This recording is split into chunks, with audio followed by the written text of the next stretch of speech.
y dijo: «Estoy orgulloso de ti, Annette». Annette Funicello, la princesa de Disney, la novia de América, la musa de los ojos de millones de adolescentes en los años 60. Pero detrás de esa sonrisa había un infierno silencioso. Controlada desde los 12 años, prohibida de amar, de crecer, de rebelarse, traicionada por un amante que nunca la reconoció, sustituida por un coprotagonista de rostro angelical, asfixiada por el mismo estudio que la creó. Y al final de su vida, dejó tras de sí 5 nombres que nunca perdonaría. 5 cuchillos clavados en lo que parecía una vida perfecta. ¿Quién era el hombre al que más odiaba? ¿Quién era la mujer que le enviaba flores pero la apuñalaba por la espalda con una sonrisa? ¿Y quién era el amante que le escribía canciones de amor solo para humillarla en la televisión nacional? Abre la puerta al infierno de una princesa Disney traicionada por las mismas personas que construyeron su reino. Y una vez dentro, no hay vuelta atrás. Annette Funicello, la perfecta chica americana de los años 50. Nacida el 22 de octubre de 1942 en Utica, Nueva York, Annette Funicello llegó al mundo con un rostro angelical y un destino que parecía escrito en oro. Pero nadie, ni siquiera ella misma, podía imaginar que su vida estaría envuelta en la oscuridad hasta el final. Con solo 12 años, Annette se convirtió en la estrella más brillante del Club de Mickey Mouse, un programa de televisión venerado en toda América como un evangelio de la infancia. Aquella niña cantaba, bailaba y sonreía, siempre obediente, humilde e inocente, tal y como Disney exigía. Pero Disney nunca fue solo una empresa. Era una jaula dorada forrada de terciopelo donde se adoraba a las princesas, pero nunca se les permitía convertirse en mujeres. A Annette se le obligaba a ir en manga larga a la playa. Se le prohibía rodar escenas de besos, aunque el coprotagonista fuera su novio en la vida real. Walt Disney declaró una vez a la prensa: «Annette es un símbolo de pureza, y no dejaré que nadie arruine eso, ni siquiera ella». Años más tarde, reveló que cada vez que quería cambiar de peinado, tenía que pedir permiso a 3 personas, su representante, el estudio y Mr. Disney. Pero esa era solo la primera capa de la tragedia. Entre bastidores, fuera del alcance de los focos, Annette se enfrentaba a realidades aún más oscuras. Los celos de sus colegas, las miradas depredadoras de sus compañeros de reparto y los crueles rumores de que dormía para alcanzar el éxito. Una vez se vio obligada a rechazar a Elvis Presley porque Disney no lo consideraba apto para toda la familia. Y cuando se desmayó entre bastidores por enfermedad, nadie pidió ayuda. Un compañero actor simplemente se quedó allí y se rió. A finales de los 80, a Annette le diagnosticaron esclerosis múltiple, una enfermedad neurológica que le fue paralizando el cuerpo. Sus brazos ya no podían levantar un vaso y la voz le temblaba.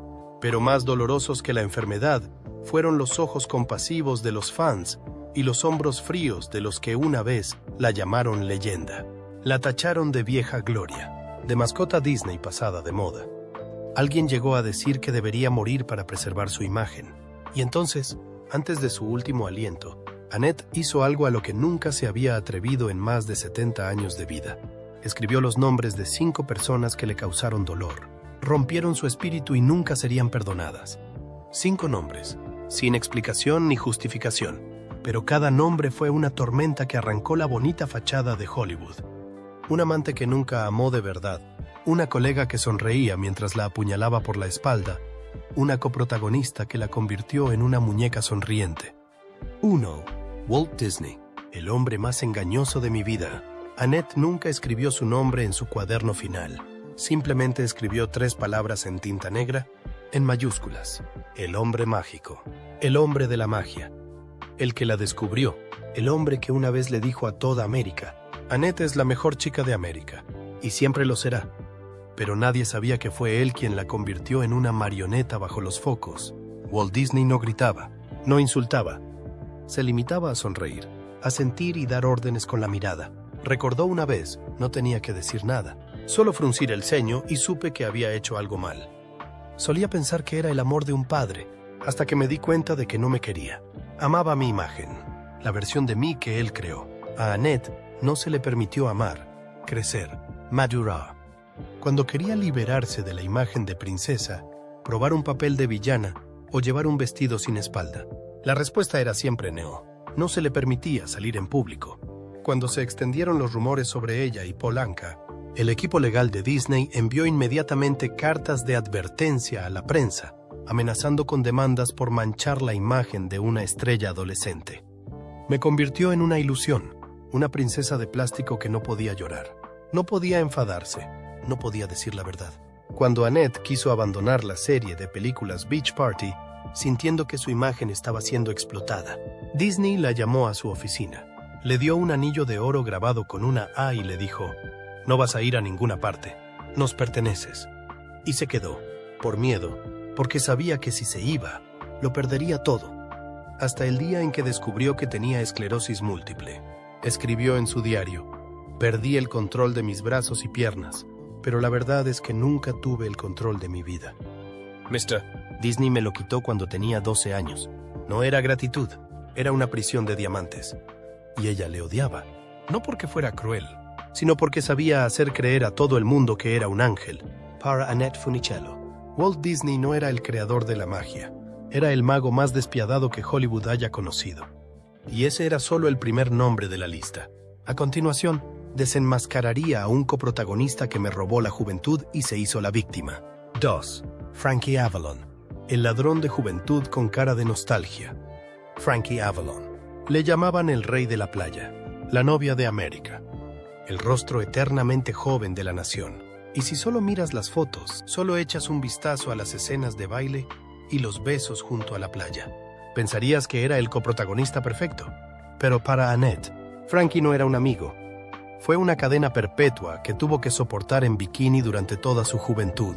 Cuando Annette entró en el reparto de la serie de películas Beach Party, pensó que era su oportunidad de liberarse de la imagen de princesa de Disney, de madurar, de descubrir su verdadero yo.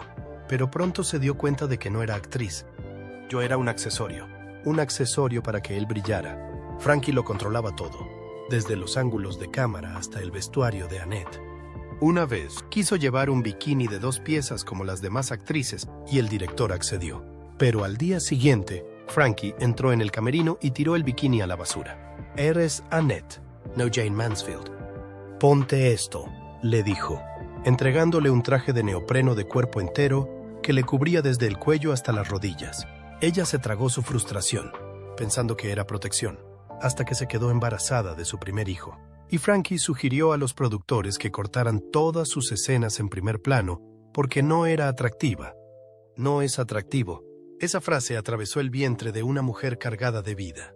Ella escribió: «No necesitaba gritarme. Solo tenía que sonreír para las cámaras y luego mirarme como si yo fuera una sombra que desdibujaba el encuadre. Día tras día, me desvanecía detrás de él». En un programa de entrevistas de 1983, Frankie dijo una vez: «Quería a Annette como a una hermana». Annette leyó aquello y se rió amargamente, porque si ella era su hermana, entonces él era el tipo de hermano que le clavaba toda la vida en el escenario, solo para poder permanecer en el centro del plano, sin disculpas, ni una sola línea de remordimiento. Y por eso odiaba a Frankie más que a sus enemigos públicos, porque fingía ser un amigo mientras me asfixiaba con un silencio cubierto de terciopelo. Frankie Avalon, el icono de la juventud americana. Pero para Annette, él era el rostro ligado al silencio, a la supresión y a la pérdida, algo que ella nunca reclamó, ni siquiera al final de su vida. Y la lista no acaba aquí. La siguiente es una colega que parecía perfecta, pero detrás de cada ramo, de cada sonrisa, había una mueca al caer. ¿Te atreves a seguir escuchando? Porque el tercer nombre es una mujer, y la traición de una mujer siempre corta más profundo. Trez Shelley Fabares. La belleza con sonrisa traicionera si Frankie Avalon controlaba todo en el plató. Shelley Fabares era la que hacía sentir a Annette más pequeña, incluso cuando las cámaras no estaban rodando. El público las adoraba. Tus princesas Disney, 2 novios junto a la playa, bailando y riendo juntos.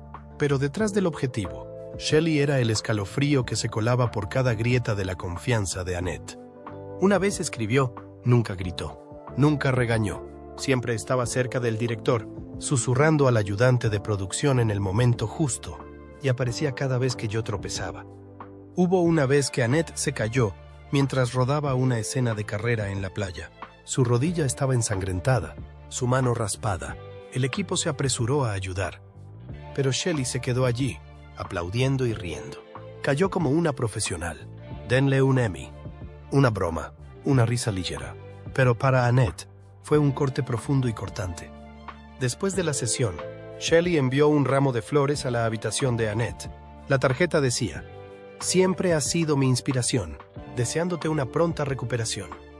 Annette guardó esa tarjeta durante 3 décadas, no por sentimentalismo, sino como recordatorio de que nunca hay que fiarse de las palabras que huelen a perfume. Luego estaba la historia que nunca llegó a los periódicos. Annette estuvo a punto de ser elegida para una gran serie de televisión, un papel que habría supuesto su primer paso real lejos de la imagen de Disney. Pero en el último minuto, el productor llamó y dijo: «Vamos con Shelley. Ella es más aguda, más madura». Esa fue la noche en que Annette rompió un espejo en su camerino. Me hizo sentir como una muñeca cantora para siempre. Y lo peor era que Shelley lo sabía y lo disfrutaba. Annette nunca habló mal de Shelley en público. Aún sonreía, aún la abrazaba en las reuniones de Disney. Pero en su cuaderno escribió claramente: «Ella no me mató con una espada. Mataba con lazos, con miradas, con piropos impregnados de veneno». Shelley Fabares, el epítome de la gracia femenina en la televisión americana. Pero para Annette, era la amiga que sonreía cuando sangraba, la colega que aplaudió cuando fue sustituida. Y ahora viene el cuarto nombre. Ya no es compañera de trabajo, ya no un coprotagonista, sino un hombre que la hizo soñar solo para despertarla en una pesadilla. Un amor que nunca llegó a ser real. Una canción famosa. Y un comentario cruel que Annette nunca perdonó. Paul A. N. K. A. Tu canción de amor fue mi sentencia de muerte. Annette nunca llamó a Paul Anka su amante. No en su diario, ni en las entrevistas, ni una sola vez. Pero tampoco negó nunca lo que pasó entre ellos, las noches entre bastidores. Las palabras susurradas en pequeños escenarios, las miradas robadas nunca destinadas al ojo público. Y eso hizo que doliera aún más. Lo hizo más real, más amargo. Paul escribió una vez la canción Puppy Love, y toda América creyó que era para Annette. Pero ella sabía la verdad. Yo no era el amor en esa canción. Yo solo era el nombre que la ayudó a vender 1 millón de discos. Una vez pensó que Paul la entendía. Era diferente a sus compañeros encantador. Con talento, con palabras melosas. Pero entonces, una noche en Palm Springs, Annette le vio abrazado a una modelo rubia entre bastidores, sosteniendo aún la tarjeta de cumpleaños que acababa de regalarle. Esa noche, volvió a su habitación y rompió en silencio todas las cartas que le había escrito. Nadie lo sabía, pero más tarde, escribió: «Amaba una canción, no a un hombre. Me encantaba la idea de Paul, pero Paul se amaba a sí mismo». Años más tarde, durante una entrevista en 1971, le preguntaron a Paul Anka si alguna vez había amado de verdad a Annette Funicello. Él se rió, en parte genuinamente, en parte burlándose. Es el tipo de chica con la que todo el mundo quiere casarse, pero con la que nadie sale. La frase corrió por Hollywood como la pólvora. Y para Annette, no fue solo un insulto. Fue una cuchilla que cortó cada pizca de valor que ella pensaba que tenía. Me convirtió en un amorcito dulce, pero no lo bastante atractivo como para ir de la mano en público. Yo era el subproducto de una melodía, un recuerdo que usó para vender discos. Paul nunca se disculpó, porque en el mundo de las estrellas masculinas, las mujeres son material artístico, no protagonistas. Paul Anka, el romántico rompecorazones de los 60. Pero para Annette, él fue el primero en enseñarle que amar a la persona equivocada no duele una sola vez, duele para toda la vida. Y ahora, prepárate, porque el nombre definitivo no vino del escenario, ni de la música, sino de las sombras ocultas de Disney, donde nadie se atrevía a mirar. Una coprotagonista cercana, una víctima pública y el espejo de todo lo que Annette más temía de sí misma. El quinto hombre era la pesadilla que Hollywood enterró en la arena, hasta que Annette la desenterró con sus propias manos. 5. Tommy Kirk. El espejo en el que no me atreví a mirarme es Tommy Kirk, el querido coprotagonista de Annette en una serie de películas icónicas de Disney como El perro Shaggy y La familia Robinson suiza. Antes era el chico de oro del estudio, un símbolo sano y dulce salido directamente de un cuento de hadas, hasta el día en que Disney descubrió que era gay y lo desechó como un trapo sucio. Annette lo vio todo, y permaneció en silencio. No me atrevía a defenderle, porque sabía que si hablaba, sería la siguiente en caer. No odiaba a Tommy porque hubiera hecho algo malo. Odiaba que él le recordara su propia cobardía. Él era la grieta en el espejo de Disney que ella tanto se había esforzado por creer impecable. Un recordatorio de que nunca somos libres. Ni siquiera cuando sonreímos ante millones de personas. 5 nombres, 5 heridas, sin disculpas, sin curación. Annette Funicello, la chica perfecta de América, murió con una sonrisa en los labios y 5 cortes sin cicatrizar enterrados en lo más profundo de su corazón. ¿Todavía crees en Hollywood? ¿O te has dado cuenta de que las luces más brillantes a menudo ocultan las sombras más oscuras?